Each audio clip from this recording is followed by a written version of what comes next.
కాంగ్రెస్ ప్రభుత్వం పేదోడికి న్యాయం చేయాలన్న సదుద్దేశంతో భూభారతి చట్టాన్ని తీసుకొచ్చిందని పునరుద్ఘాటించారు తెలంగాణ మంత్రి పొంగులేటి శ్రీనివాసరెడ్డి. భూభారతి పేద ప్రజల చట్టమని ఆయన అభివర్ణించారు. రాజన్న సిరిసిల్ల జిల్లా వేములవాడలో మంత్రి పర్యటించారు. ప్రతి భూ సమస్యకు పరిష్కారం అయ్యే విధంగా భూభారతికి రూపకల్పన చేశామన్నారు మంత్రి పొంగులేటి.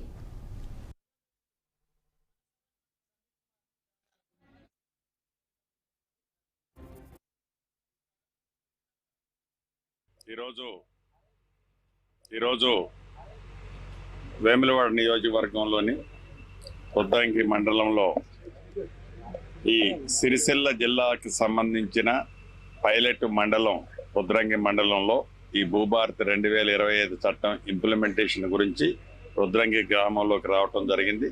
స్థానిక శాసనసభ్యులు మిత్రులు ఆది శ్రీనివాస్ గారు, సహచర మంత్రులు అందరం కూడా పాల్గొన్నాం. ఈ భూభారతి 2025 చట్టం ఏదైతే ఉందో ఈ చట్టం రాష్ట్ర ప్రజలకి, భూములున్న ఆసాములకి, ఆనాటి ధరణితో ఎవరైతే ఇబ్బందులు కష్టాలు అనుభవించారో వారందరికీ పూర్తి భద్రత మద్దతు తెలిపే విధంగా ప్రజల మెచ్చి నచ్చే చట్టం ఈ భూభారతి చట్టం. ఈ భూభారతి చట్టంతో ఈ రాబోయే జూన్ 2వ తారీఖు నుంచి రాష్ట్ర అవతరణ దినోత్సవాన్ని పురస్కరించుకొని ఆ రోజు నుంచి రాష్ట్రంలోని అన్ని రెవెన్యూ గ్రామాలకి ఎంఆర్ఓ స్థాయి అధికారులు ప్రత్యేకంగా వెళ్ళి వారి టీంతో అక్కడ ఉన్న సమస్యలని అప్లికేషన్లతో సహా ప్రభుత్వ పక్షాన ఈ అధికారులే తీసుకొని వెళ్తారు.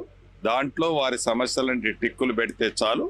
ఏ అధికారి చుట్టూ గతంలో ధరణిలాగా చెప్పులు అరిగిందాగా తిరగాల్సిన అవసరం లేదు.